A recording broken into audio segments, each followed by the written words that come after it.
గురుగారు నమస్తే. అమ్మ హరే కృష్ణ తల్లి. ఆయన భూమన కరుణాకర్ రెడ్డి గారు మాజీ చైర్మన్ ఎవరైతే ఉన్నారో ఆయన కొండపైకి వెళ్ళి మనం వీడియో కూడా చూసాము. వైరల్ అయింది.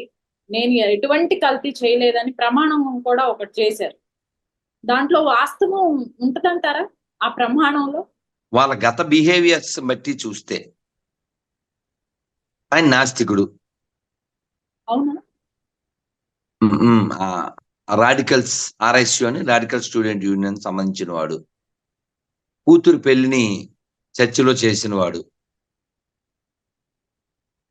ఆయన భార్య దండ్ల పెళ్లి చేసుకున్నవాడు. సో ఇంకా వెంకటేశ్వర స్వామి మీద నేను విన్నది అనుచితంగా ఏవో కామెంట్లు కూడా చేశారని విన్నాం. కాబట్టి ఈ ప్రమాణం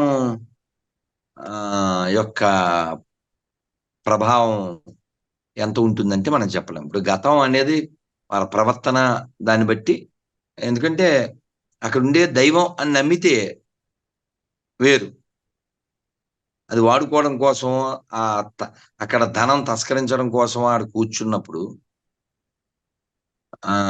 వారి హయాంలో ఎన్ని జరిగినాయో మనకు తెలుసు.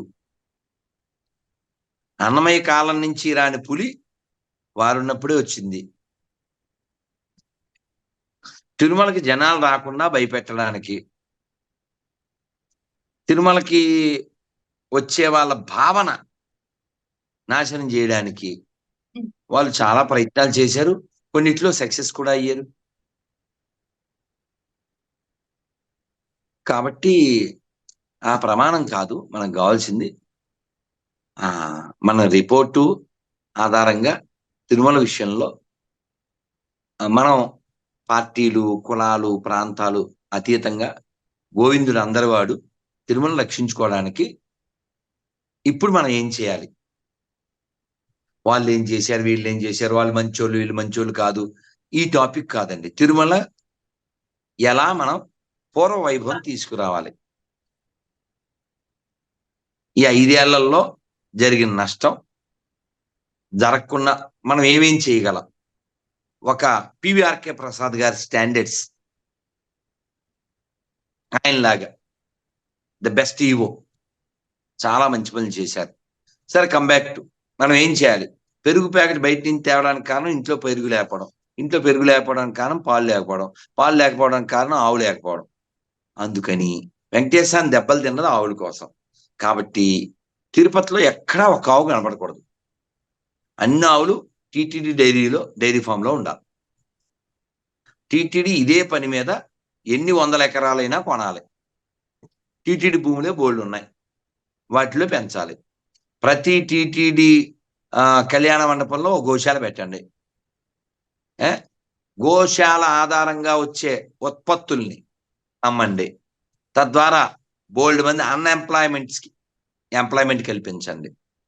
మంచి వ్యవసాయం చేయించండి. మంచి ఫుడ్ పెట్టండి. నాట్ ఓన్లీ ఇన్ తిరుమల, అన్ని చోట్ల మంచి బియ్యం వచ్చేలా చేయండి. మంచి ఆర్గానిక్ ఐటమ్స్ వచ్చేలా చేయండి. అవి టీటీడీ ద్వారా అమ్మండి. మనం 5 ఏళ్లలో చూసాం, తిరుమల వెళ్తే ఎక్కడ పడితే అక్కడ అగరబత్తులు, పిడకలు అవి అమ్మడమే చూసాం. కానీ పుస్తకాలు, జ్ఞానం అది పంచలేదు. కేవలం సబ్బులు, అగరబత్తులే కాదు కదా, గోవు నుంచి వచ్చేటువంటి పదార్థాలు అవే పువ్వుల నుంచి చేశారు. That's up to them. అది కాదు పాయింట్. జ్ఞానం పంచబడాలి, ఆరోగ్యం పంచబడాలి.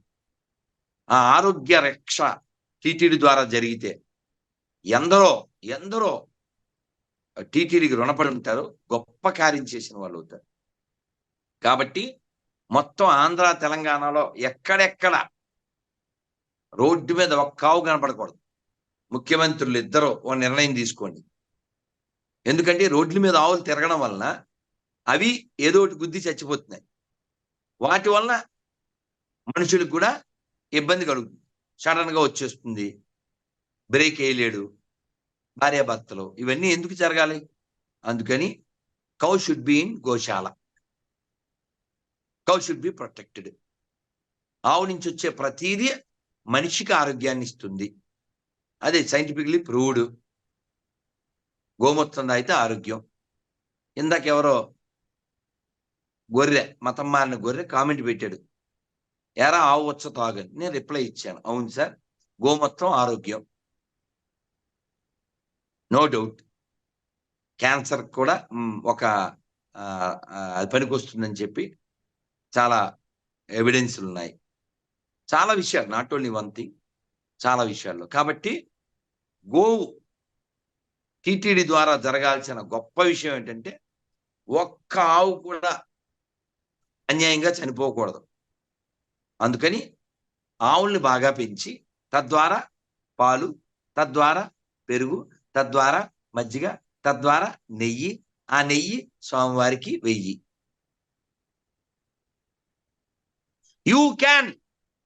You means TTD can do it.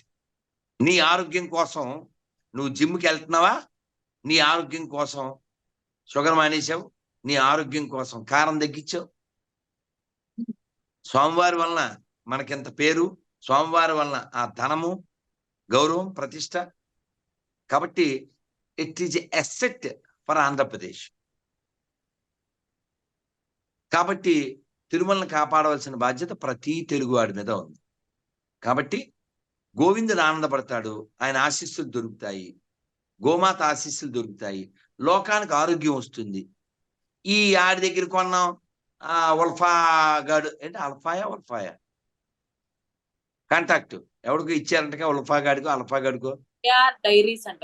కాబట్టి ఆవు ఉంది, ఆవు నుంచి అద్భుతమైనటువంటి పదార్థాలు వస్తాయి, ఆరోగ్యాన్ని ఇస్తాయి. కాబట్టి టీటీడీ ఫస్ట్ ఇప్పుడు టార్గెట్ చేయాల్సింది, దృష్టి పెట్టాల్సింది ఎవరి మీద? ఆవు మీద, గోవుల మీద, గోశాలల మీద. అలా పెట్టి 1 yearలో గొప్ప మార్పు తీసుకురావాలి, గొప్ప మార్పు తీసుకురావాలి. అంటే అనుకుంటే అవుద్దమ్మా, అనుకుంటే కానిది ఏముందిరా, ఆచరణలో పెట్టేవాళ్ళు కావాలి, దృష్టి పెట్టాలమ్మా. నీకు భోజనం ప్లేట్లోకి బియ్యం కావాలి కదా, ఆ బియ్యం ఎలా వస్తాయి? వ్యవసాయం చేస్తే వస్తాయి. మరి చాలా ఊళ్ళల్లో రైతులకు 100 ఎకరాలు, 50 ఎకరాలు, 40 ఎకరాలు, 30 ఎకరాలు ఉన్నాయి, కానీ వ్యవసాయం చేయడానికి ఎవరు లేరు. ఆ కొడుకులు ఉద్యోగాలు చేయడానికి వెళ్ళిపోయారు, వీళ్ళు పెద్దోళ్ళు అయిపోతున్నారు. ఆ 100, 150 ఎకరాలు ఎవరు ఆక్రమిస్తున్నారు తెలుసా? మీ దేవుడు సైతాన్ అనే వాళ్ళు ఆక్రమిస్తున్నారు. నీకు పొలం లేదు, నీకు బలం లేదు, నీకు గలం ఎలాగా లేదు. కాబట్టి ఇప్పుడు దృష్టి పెట్టాల్సింది ఆవు మీద, దృష్టి పెట్టాల్సింది వ్యవసాయం మీద. స్వామివారి పూలు ఎక్కడి నుంచి వస్తాయి తెలుసా? స్వామివారి తోటలోంచి వస్తాయి. స్వామివారి పాలు కూడా స్వామివారి తోటలోంచే, స్వామివారి గోశాల నుంచే రావాలి. మా పెద్ద స్వామి ప్రభుపాదులు వారు చెప్పారు, ISKCON should be self sufficient అన్నారు. అంటే మనకి ఒక ఫామ్ హౌస్ ఉండాలి, పొలం ఉండాలి, ఆ పొలంలో ఆవులు ఉండాలి, ఎద్దులు ఉండాలి, వ్యవసాయం చేయాలి, అన్ని మీరే పండించుకోవాలి చెప్పారు. అలా చాలా ప్రయోగాత్మకంగా చాలా దేశాల్లో ఉన్నాయి కూడా. మీరు ఖేత్రి అని మ్యాంగ్లూరు దగ్గర ఉంది, ఆయన అమెరికన్ స్వామీజీ, భక్తి రాఘు మహారాజ్ అని. ఆయన కాలు ఉండదు, చాలా చదువుకున్నారు, చాలా పుస్తకాలు ఉన్నాయి. మన సికింద్రాబాద్ ఇస్కాన్కి వెళ్ళండి, ఆయన బుక్స్ ఉంటాయి. వారు 300 ఎకరాలది, కరెంట్ ఉండదు అక్కడ అమ్మా, అక్కడ కరెంట్ ఉండదు. ఖేత్రి ఫామ్ ఆయన మెయింటైన్ చేస్తారు. అక్కడ వాళ్ళే వేరుశనగలు పండించుకుని, వాళ్ళే గోవుల్ని పెంచుతూ, ఆ వేరుశనగల నుంచి వాళ్ళే గానగాడుకుని, వాళ్ళే నూనె తీసుకుని, ఆ నూనెతో దీపాలు వెలిగించుకుని అక్కడ చదువుకుంటారు. వేదిక్ అంటే ఆ కాలంలో ఎలా ఉండేవారో అలా ఉంటారు. ఈయన హైలీ ఎడ్యుకేటెడ్.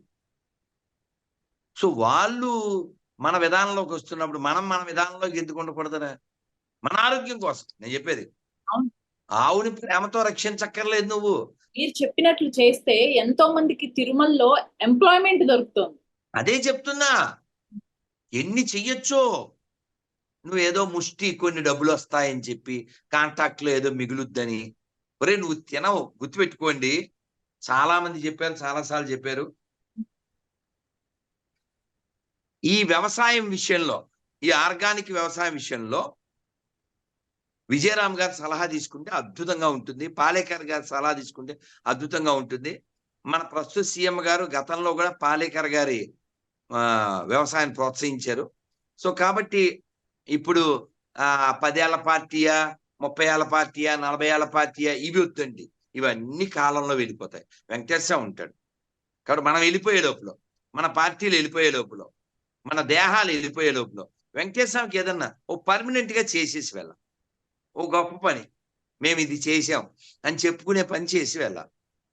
మీ పార్టీలు తోకలో కేకలు ఇవన్నీ పక్కన పెట్టండి. So first concentrate on cows.